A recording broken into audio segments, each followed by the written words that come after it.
Alrighty then, so Magic 2014 pre-release. Now, as those of you who've watched a few of my videos know, I wasn't too keen on Magic 2013. I had a great pre-release pool for Magic 2013. My one in this pre-release wasn't bad either. Yeah, okay, anyways.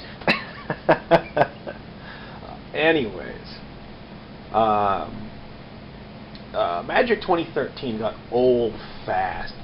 Basically what it boiled down to was you draft black and white exalted, or you try to fight against it with whatever scraps are left. Because black-white exalted was a disproportionately powerful draft strategy in Magic 2013. It really was. And it, in my opinion, made for a very stifling, limited environment. Magic 2014 is looking a lot better. I mean, 2013 I thought was the worst core set since 5th, and 5th was bad. I mean, bad. But, while we're on the subject of gripes, just to get it out of the way, the great little achievement thingies that came for, that they were trying to do with the pre-releases. Some of them were okay. I mean, you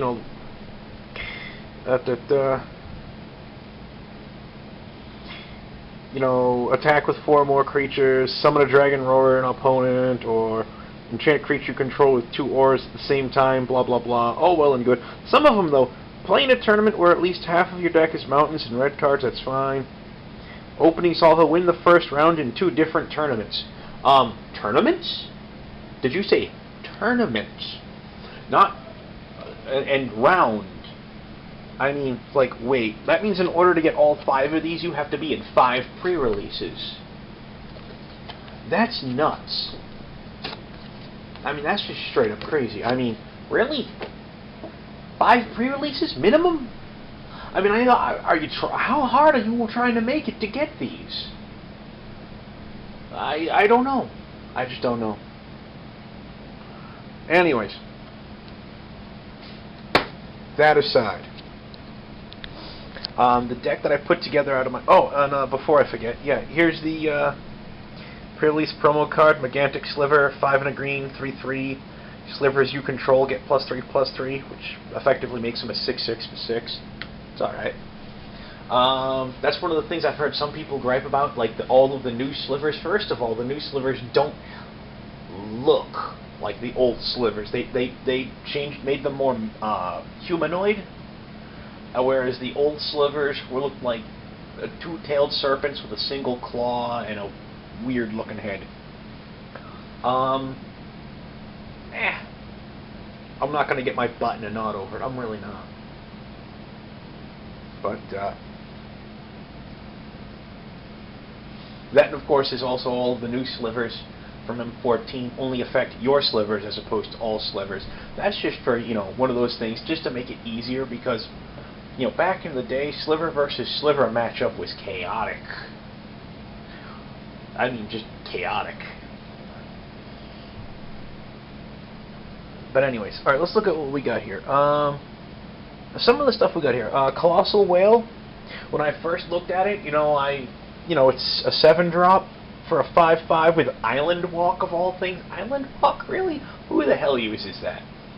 But, so it seemed a bit on the overcosted side. But then you look at its other ability, and that's whenever you attack with it, you exile target creature that defending player controls until Colossal Whale leaves the battlefield. That's pretty saucy. It's like, wait, I swing and remove something before you even get the chance to block. That's saucy. That's really saucy. That sucker will win games by itself. He really will. Archaeomancer, he's a 1/2 for 4 mana, hits the board, you get an instant or sorcery from graveyard back to your hand. All well and good. It's usually nothing to write home about. It worked well in this deck, and I'll get to why in a few minutes. Oh, a minute. Illusory Armor is interesting. 4 and a blue. Enchant creature. Enchanted creature gets +4/+4. Whenever enchanted creature becomes the target of a spell or effect, sacrifice Illusory Armor. Alright. It's alright. Domestication. 2 and double blue. Enchant creature. You control enchanted creature. At the beginning of your end step, if enchanted creature's power is 4 or greater, sacrifice domestication. Pardon me. So you can take control of something so long as it's not too big. Oh, well and good. It's an alright deal. I mean, being perfectly blunt, I mean, control magic is a little bit powerful. For those that don't know, control magic is a really old card that's pretty much the same as domestication, but without the sacrifice clause at end of turn if the creature is big. Yeah, for the same mana cost. Then there was another one from that they had in course at a year or two back that was 3 and double blue and pretty much straight up the same as control magic. Either one of those would be playable. That's all right. I mean, I'll be perfectly blunt. I mean, in a casual setting, which draft is usually considered, even though it's theoretically the most challenging and skill-intensive format to play in, that right, very few things suck worse than having one of your big guys just ripped out from under you. You know what I'm saying? But whatever, it's a good card.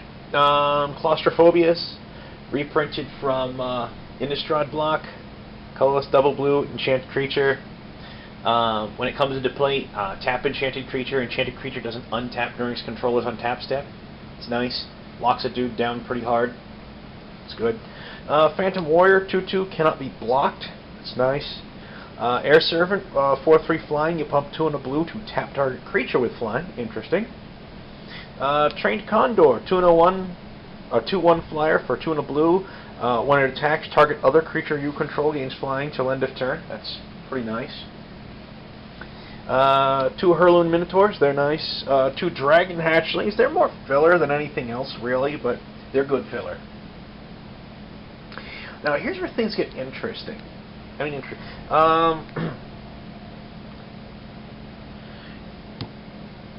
Young Pyromancer. Now, this is a card that when I saw it spoiled, it really didn't excite me at all. At all. He's colorless and a red for 2/1. Whenever you cast an instant or sorcery spell, you get a 1/1 red elemental token. Okay, fine. Okay, fine. Right? Right?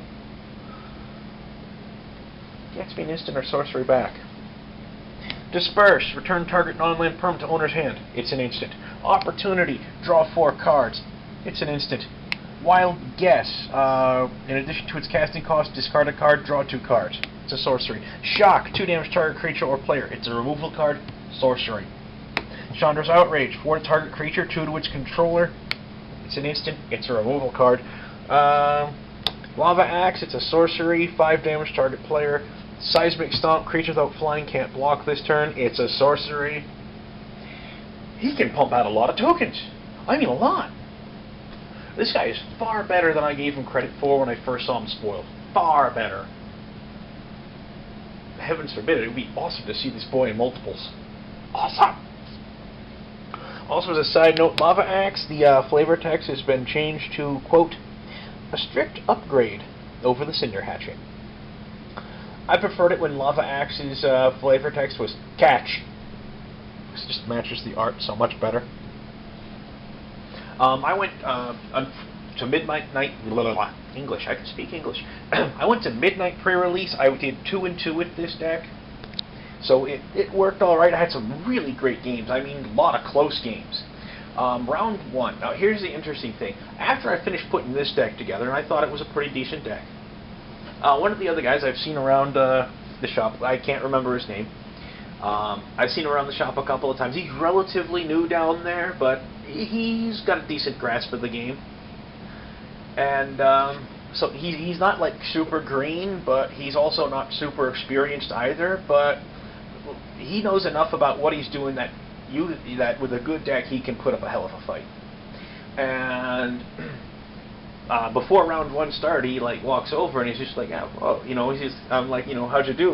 Would you get anything good? And he's like, yeah, it's all right. I'm like, well, let me see your deck. And I look through it, and he's got a red-blue jobber himself going. I look through it, and it looks reasonably solid. I'm like, yeah, this looks pretty solid. And I'm like, let me see your sideboard. The rest of the cards you opened up, you know? Because there's a lot of players that make some really weird choices when they put their decks together. And I want to help the guy out because he's, you know, relatively new around the shop. And I'm looking through his stuff, and I'm like, Holy crap. Your black and white is insane. Play it. And I recut his deck. Made a couple of suggestions because there were like 3 or 4 card slots that we was going to have to throw in with filler. But he had some really good stuff. I mean, really good stuff. I mean, he had a Sengir Vampire, a Serra Angel, a pair of Pacifisms, the black creature that whenever you play an enchantment, target creature gets -2/-2 till end of turn. And I told him straight up, it's like, you know what? That guy's on the board. You throw a Pacifism on one of my big guys, and you can use him to nuke a weenie. You just 2 for 1 to me right there, you know. And and I'm explaining this to him, and I'm like, you know, this is good, that's good, blah blah blah. I mean, he had a lot of really nice stuff going on. And then I ended up getting paired against him in round 1. Oh, and it's just like, oh look, Island Walk, and I told him not to play Blow. Oh, I'm a genius. I'm a freaking genius. Oh. I made my own competition stronger than it otherwise could have been. That did not make me happy. But I ended up beating him anyway, best out of 3. He put up a hell of a fight. I'll give him credit for that, you know. He put up one hell of a fight, but I took him down. Round 2, I go against Papanek. I swear, like, every pre-release lately, Papanek's been my kryptonite. It's like I could have the best freaking deck imaginable, and Papanek just like picks me up and face slams me into the floor, and then like smears me around for a little bit. And I don't know how the hell he does it, but he does.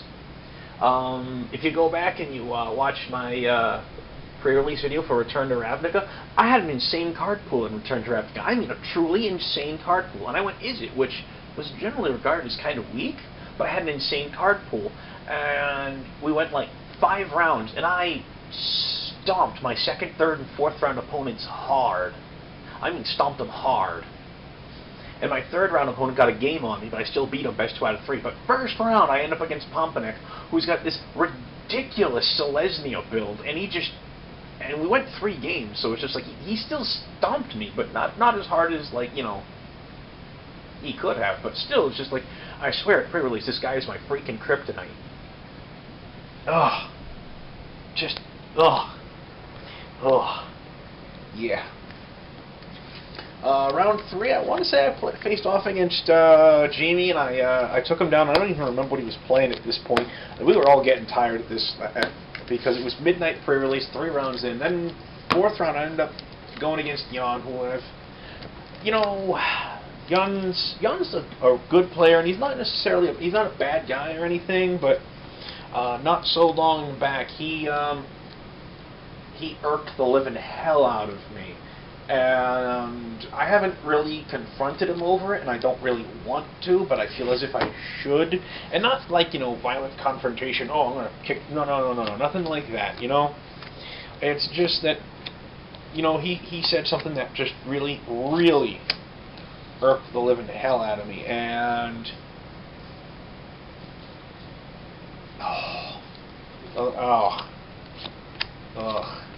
you know,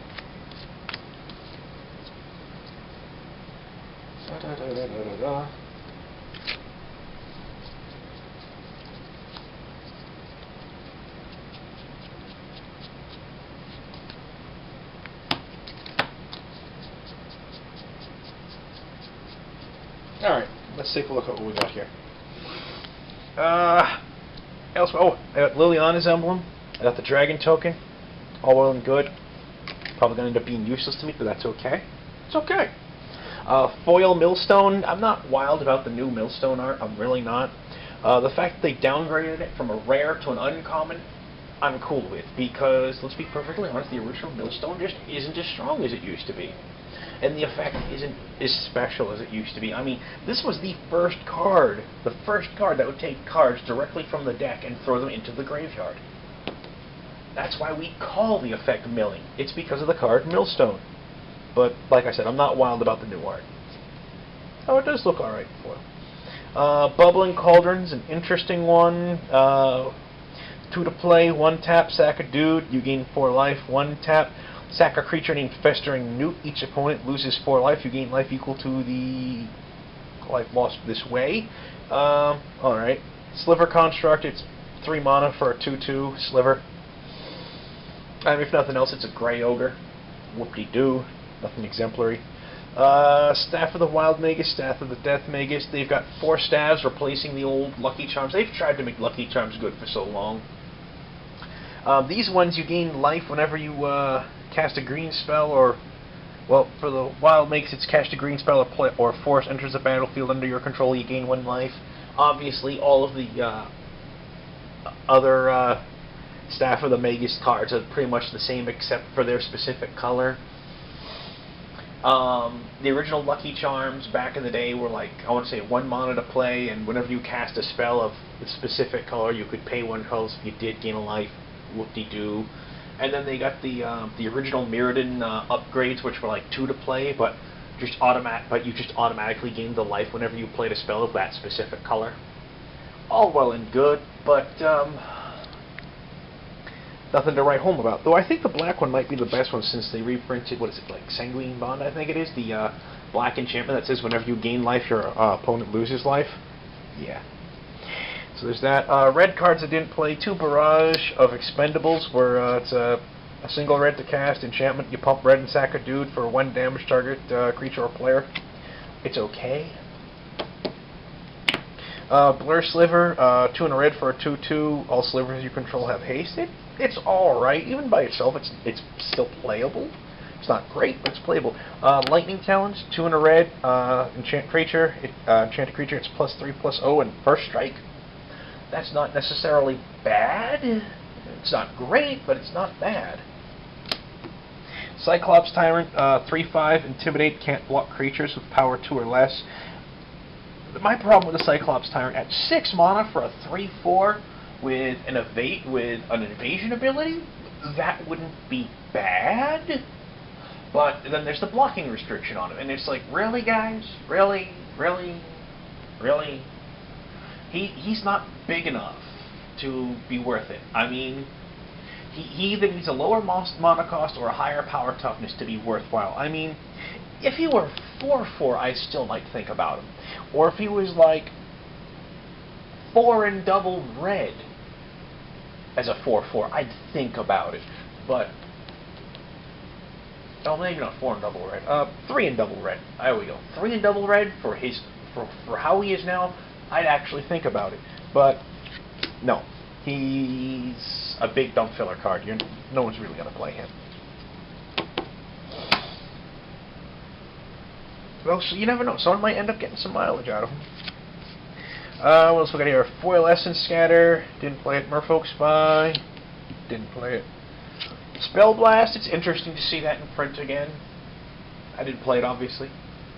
It's an alright card. I mean, X, blue, instant, counter target spell with mana cost of X, or, with mana cost of X, yeah. It's okay. I don't know. You're never going to play that early game. That's a late game counter, and even then, you know, by that point, you're better off with stuff like Cancel and Dissipate, so no one's actually going to play that competitively. It's just not going to happen. And there's no reason for that to be an uncommon. There isn't. Scroll Thief, he's okay, but I didn't run him. Didn't want to. Armored Cancrix, he's a reprint from one of the earlier M series sets. It's a 2/5 for 5 mana. It's okay. I'm not wild about him. The funny story about that is the first time I saw the card, I looked at it too quick, and I thought, back in the day when it was new, first time I saw the card, I looked at the name too quick, and I thought it said Armored Cervix. I'm like, what? If you don't know what a cervix is, ask your parents. Oh yeah, they'll love you asking you that question. They'll love me for asking you to ask that question. It'll be awesome. And you'll lose your internet privileges, kid. Yeah. Anyways, and if you're of age, Google it. I mean, seriously, man. How do you not know what a cervix is? Anyways, Dismiss into Dream is an interesting one. 6 and a blue, so it's really high cost. Really high cost. But it gives each creature your opponent controls the illusion drawback from earlier M series set illusions. That is, whenever it's targeted, it they have to sacrifice it. That's pretty interesting. As a side note, I didn't have a lot of like cards that target creatures repeatedly, which is a shame. They reprinted Rod of Ruin in this set, and Rod of Ruin is generally a pretty assy card, if you don't mind my saying. But in this set, if you can draft Rod of Ruin, take it. Because there's a lot of really annoying creatures with utility creatures with a toughness of 1. Or there's there's the illusionary armor. There's a bunch of, like I said, annoying creatures with toughness 1 that you will want to kill. It will screw up people's combat math. Oh yeah, I'll block your 2/2 with my 2/3 and kill it. Oh, ping! There you go, your guy's dead. Damn it! People will forget about it. They'll forget it's there. Leave it in plain sight, and people will forget it's there. I've done that more than once. It's like, oh yeah, you got that. I'm an idiot. Yeah.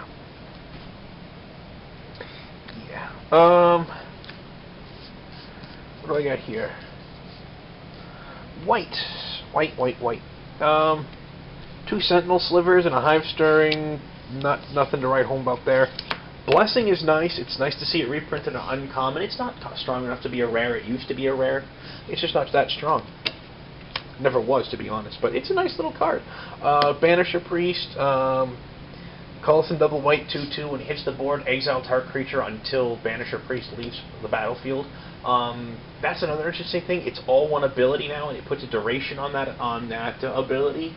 So you can't pull the shenanigans you would with like Fiend Hunter and Oblivion Ring. That is, you can't abuse enters and leaves play triggers with these guys. Yeah, because that was fun being able to abuse those.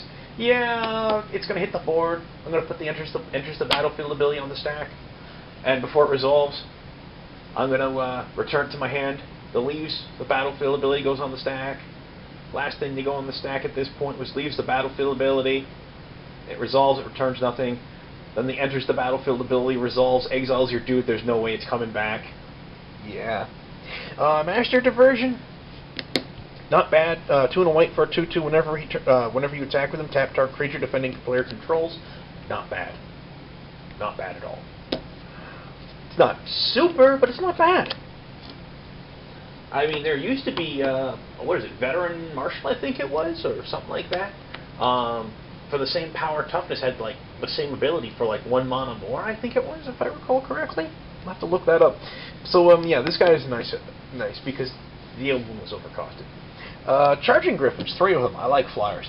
It's 3 and a white for a 2/2 flyer. When he attacks, he gets +1/+1 till end of turn. That's pretty sweet. It's like, yeah, okay, turn 5. I'm going to swing with a 3/3 flyer. It's not bad. And I had 3 of them, plus a Suntail Hawk. That's pretty solid. Dawn Strike Paladin, it's kind of high on the mana curve. You know, it's 5 mana for a 2/4 Vigilance Lifelink, but it is a common, so, you know, if you have anything that can give it flying, that's pretty saucy. And I just bump on the camera all around. Fortify, it's an interesting little combat trick. Creatures you control get +2/+0 till end of turn, or +0/+2. For 2 and a white, it's alright. Divine Favor is nothing to write home about, but a +1/+3 bump will turn something into one hell of a blocker. I mean, just that Dawn Strike Paladin, changing him from 2/4 Vigilance Lifelink to 3/7. Almost nothing's getting through him. Almost. Soulmender is kind of meh. It's a 1/1 for 1 that you can tap for 1 life. In the event of a stall, you can start getting your life total up. It's okay. It's not great. It's nothing to write home about, but it's alright. Doomblade! Oh, geez, Doomblade. Doomblade's pretty nice. Pretty nice. Bloodbaron, yeah, it's, you know, it's pretty standard 2 colors and a black 2/2. Sacrifice for +2/+2, chill and turn, vampire thing, all well and good. What I love is the combination of art and flavor text. So this little girl with blood all over her mouth and one of her hands, and flavor text, travelers were warned to watch out for children on the road. Yeah, because undead children are scary. It screws with people's expectations. Oh yeah. Nightwing Shades, nothing to write home about. 5 mana for a 2/2 flyer that gets +1/+1 till end of turn for a colorless and a black. For constructed play, he's never going to see constructed play. He's ass. Draft? Sealed deck? A 2/2 flyer with inflatable power toughness? Oh, hell yeah! Oh, hell yeah. What else going to do? A Cursed Spirit, it's a 3/2 Intimidate for 4. It's okay. Festering Newt, it's a 1/1 for a black. If it goes to the graveyard from play, target creature gets -1/-1 till end of turn, unless you control a Bog-Brew Witch, in which case you can make it -4/-4 instead. Most of the time, he's just Festering Goblin. If you don't know Festering Goblin, look him up. It's an alright card. It's nothing new, it's nothing great, it's alright. Shrivel. All creatures get -1/-1 till end of turn. It's a sorcery. That'll take out Weenie armies. Quag Sickness. Enchant creature gets -1/-1 for each swamp you control. It's alright. Dark Favor. Enchant creature gets +3/+1. It's a colorless and a black. When it hits the board, you lose a life. It's okay. It's seriously okay.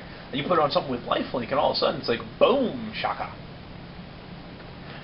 Duress. Your target opponent reveals their hand. You choose a non-creature, non-land, and make them pitch it. Oh, well and good.